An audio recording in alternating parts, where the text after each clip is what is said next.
relationships come and relationships go. Throughout your life, you're gonna have different friends, different relatives, different social gatherings and groups that you're gonna be connected with. Maybe you might find yourself, by your lonely out here on the streets, living life one deep. There's a relationship stronger than any bond that you can ever possibly imagine. There's a friend that'll stick close to you than any other brother you may have. God is faithful. When I was lost out here on these streets, selling dope, committing crimes, living for money, I always had this void in my heart, like there was something missing, and I tried to find it in the next high, in the next homeboy, in the next relationship. I never found what I was looking for. It wasn't until I surrendered to Christ and gave up my life and asked to live for something bigger than anything I had ever imagined. It wasn't until then that He set me free. Being a soldier in the army of God is a supernatural thing. It makes no sense in the worldly way. That's why most people don't understand the way I'm moving these days. Even friends that I have, they be asking like, well, ain't you trying to get a better job and work more hours so you can, get your thing? Ain't you wanting to hit these licks? Ain't you wanting to move these packs? Dope. Ain't you wanting to go party no more and go do drugs? I was like, nah, homie, I don't move like that no more.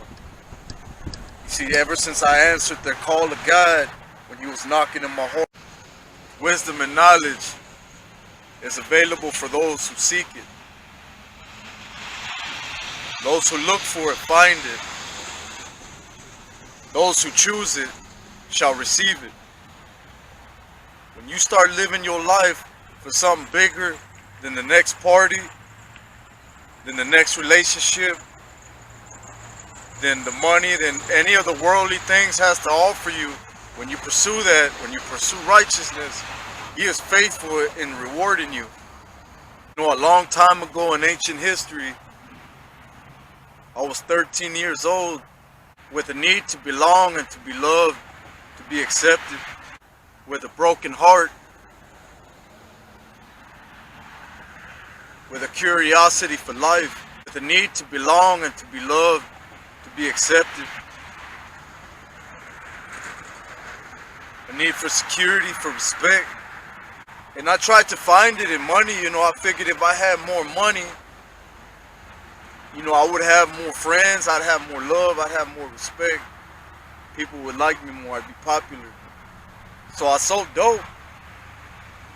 I remember copping my first grass out there in Ghost Town, out there on the east side of Larete. And I remember there was an old school pusher on the block that took a can to selling sacks to the youngins there. So at the time I was banging SPM, like all of my homies were banging. Back in those days, SPM was blowing up in South Texas. So that's what we all rocked to, was, the Mexican.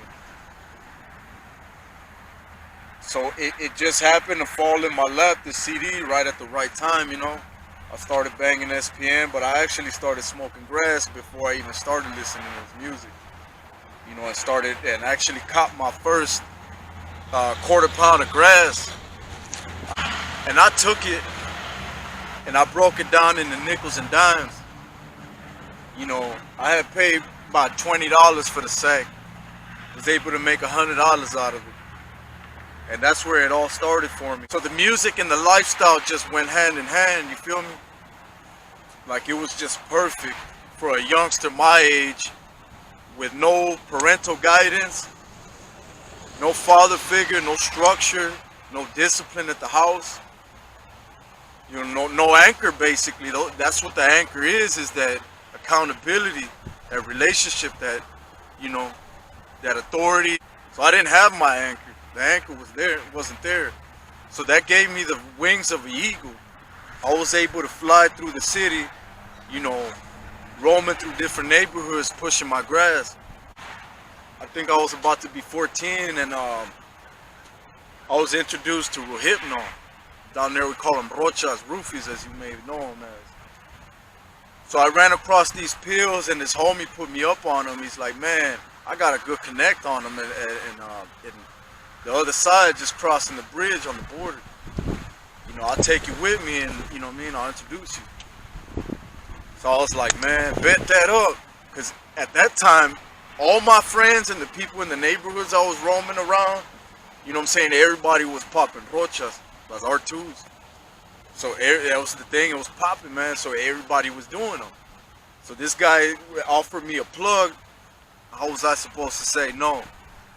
So at 14 years old, I'm crossing into Nuevo Laredo, getting introduced to my first plug, the Rocha. And it was like a pharmacy dude that did it on the low key in his office back in the alley. So we head down this alley, he introduced me, you know what I mean? And I think we paid like 25 bucks for 100 pills. And I was selling them at $1 a pop. So I went with him, he bought his frascos, and I bought a couple of them myself. I had 50 bucks, so I bought 2 frascos, brought them back, made 200 bucks. And I wasn't popping them at the time, you know, I was just pushing. It wasn't until later that I would start popping them, several months down the road. So I was able to go back and forth to Laredo every week and just get two frascos. And I didn't get greedy and say, I'm gonna get 4 and then 8 and then 16. Nah, I kept it like that. I just go get 2 at a time. You know, and with the rest of the money, I'd buy some weed too. So I was moving mota, I'd buy, you know, pounds of weed. I'd buy a couple of pounds at 150 a piece. So I was paying 300 for 2. So I get 2 pounds, 2 frascos, and just break everything down and move it through the hoods. You know, I had basically dropped out of school at that time. You know, I got in trouble and ended up going to Step Academy.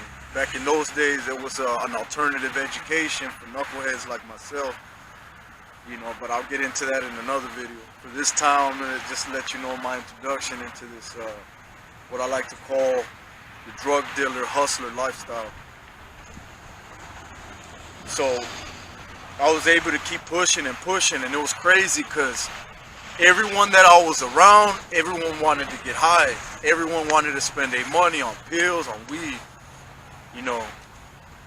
And I ran across one of my homeboys over there by Candle Factory, and this dude was the first dude to introduce me to cocaine. So he introduces me to this stuff, and I was familiar with it, because I had relatives that were really strung out on dope when I was younger that I saw, you know, doing various kind of drugs. But this is the first time I actually got to see it in its raw form. And I told these guys, I said, man, you guys fucking up doing this shit. You know what I'm saying? So I sold them their pills and their grass and kept them moving. They tried to offer me something, like, man, I don't fuck with that shit. You know what I'm saying? I knew right then and there to steer clear of that crap. You know, so I turned it down several times. You know, and then finally one day it was like I kept seeing these people like doing a lot of that shit. So I asked my boy, I said, man, well, how does all that shit work? You know what I mean? He's lacing me up, man. Well, you know what I mean? It's like it gets you high and this and that. I was like, well, how much, you know what I mean? Like, how much can I get for like 50 bucks, you know? He's like, man, for 50 bucks, I can bring you a big ass rock. I didn't even know how much it was at the time. It must have been a quarter ounce. You know what I mean? So he goes and gets me this big old rock. You know, I'm like, damn. And it's nice and shiny. And he's like, man, just bag them up into little pebbles, you know? And then, you know, he wanted some, so I hooked them up. You know, and I broke them down. I was able to make some money off of that. I think I made like 150 bucks off that rock. You know, and I just kept pushing. So now I was moving coke, I was moving roofies and weed. You know, I was moving all of this shit to different neighborhoods. I had little homies and some homies bigger than me that started, you know what I'm saying they wanted to be like me. You know, I started buying jewelry. I was wearing my chains, my watches, and all of this stuff I was doing by myself. This was way before I was even the Latin King, before I ran with the nation. Yeah, that's Solano, homie. I was out here pushing that work, you know, on the movement. I'd smoke my grass, that's the only thing I did. It wasn't until I had met a couple of friends that we really kicked it off and I was having a great time. Again, back to the needs of wanting to belong and have social gatherings and friendships. I didn't have none of that. So I started reaching out and looking for that. because there was a void missing. I thought money would satisfy me, and after, you know, years of me just stacking up and making moves and doing all this, nothing was satisfying me. So I started hanging out with people, and I tried to put them up on game, like, hey man, I'm gonna turn y'all vatos into some hustlers, you know what I mean? So I started showing them how to make moves, and I bagged them shit up, and I even front them a few sacks. Guess what they did? Turn around and do all the dope. Now they in debt. Now I'm having to collect from them in nickels and dimes because they broke, so they, you know, giving me payments on the debt. I was like, man, what in the world? So I tried this with several different homies, and all of them did the same thing to me, man. It's like I was the only one that really wanted to get on this hustle, man. Like climb up. I had dreams and goals, bro.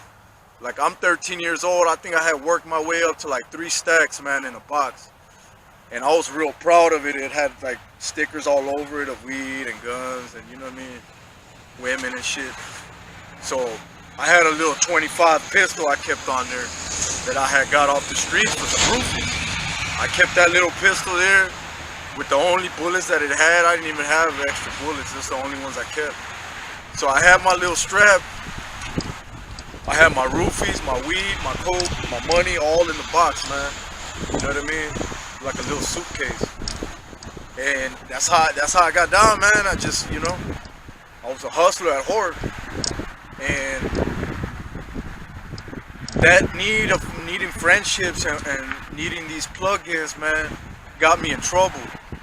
Because eventually what ended up happening is I'm hanging with my friends, and I had a bad day. You know, I had a fallout with one of my relatives, and that shit was really bugging me, eating at me. You know, it was bothering me a lot, so much that, you know what I mean, I had to re-up on some grass, and, you know what I mean, the weed man was apparently out. On all days, he's out on this day. And that's the only thing I did. I didn't drink at that time. I didn't do coke, I didn't do pill, I didn't do none of that. All I did was smoke grass. So I'm like tripping, man, and these dudes around me, instead of wanting to push and help me push this dope and make this money, they want to get high. So they're there doing that shit, and they're like, hey man, can you front me one of your pebbles? Like, you know what I'm saying, I'll pay you back, whatever. I was like, alright man, fuck it, here you go. They offered me, there's like, man, you want to hit this? They passed me the straw. I was like, fuck it, man, I'm gonna do something with y'all. I'm just gonna do one line though. I said, I'm just gonna taste it, you know what I mean, just to see what all the hype's about. So I did a little line. I was like, oh fuck, and it hit me instantly, bam. My eyes got wide. I was like, damn. That shit was, and like all of a sudden I started spitting game, and like, you know what I mean, I was hyped up. Like, damn. So I was like, man, I'm gonna put it there. Like, man, let's do some more. I was like, fuck it. So I pulled, little by little, we started doing a lot of that shit. And boom, we kind of finished my little sack that I had. I had like 5 dimes or something in my bag. So we did all of that shit, and I was like, fuck it.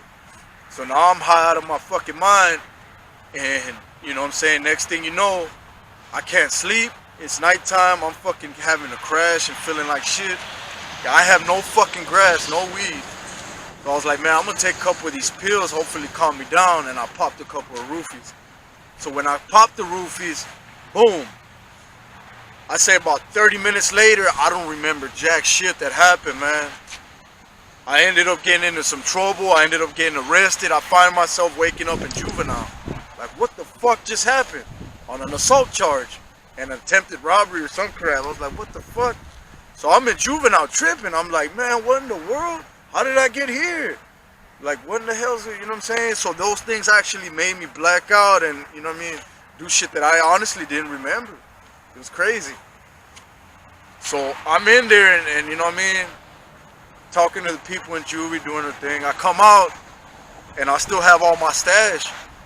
So I meet up with the other homies and they're like, man, you was tripping. They tell me everything that I did, you know what I mean? I ended up trying to rob this dude for a stereo in his car. Like, I broke the window, like, in front of everybody. It was like, man, this shit was crazy. And you just started trying to take the radio out. The dude came out and you stole off on him and you went at him, boom, boom, boom. So that shit was crazy. And they restrained you. They called the cops, dude. It was crazy, man. We fled. It was like, man, this dude tripping. I was like, man, what? That's some crazy shit. So we popped some, like, you know what I'm saying? I was like, fuck it, man. I popped some more and we did some more coke. And before you know it, I was robbing cars. That's how I turned into a car thief. You know, and I met up with another dude that said, man, I know where we can take this car. And el otro lado, I got some people that'll buy it. So we went over to Mexico the first time in Nuevo Laredo to do this kind of transaction. And I think it was a Buick LeSabre, a little maroon red one that I had jacked. And I took it over there and they gave me $300 for it. But it was so easy to cross the border back in those days. It's crazy. So Edgar G was actually the first one that introduced me to selling cars in Mexico, in Nuevo Laredo. So I came back and I was like, man, I'm gonna start doing this for real, you know what I mean? Because that was like a little shitty car practice that I did. So I was able to do that, and I started learning how to hotwire cars. So when I started doing that, I started going for bigger, better cars, getting 500, even $1,000 a car, depending on what kind. All through G's people, my boy Edgar's. So that lifestyle actually transformed into me wanting to be a hustler, wanting to be a pusher and stack my money up and actually start owning property. My dream was to buy a house and to buy fancy rides. That's what I wanted. But everyone around me, you know what I'm saying, didn't have the vision that I had. They didn't want what I wanted. You know what I'm saying? That's why I say sometimes it's better to be all by yourself and alone than to be with bad company. You know, my needs, belonging and having fellowship and relationships turned me into somebody that got into more trouble. These friendships basically influenced me and turned me into something that, you know, I would get into a lot of trouble down the road for. So if you find yourself today kind of like the way I did back when I was a youngster, man, I'm gonna highly encourage you today. Don't do this by yourself. Reach out to God.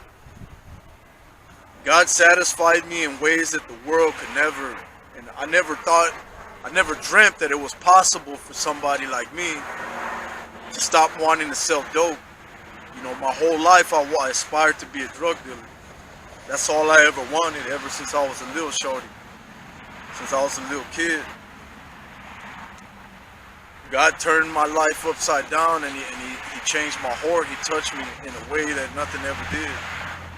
So now I find myself reaching out with my testimonies and my stories, hoping that the right individuals can cross paths with this, you know, and have their own relationship with God is the end result.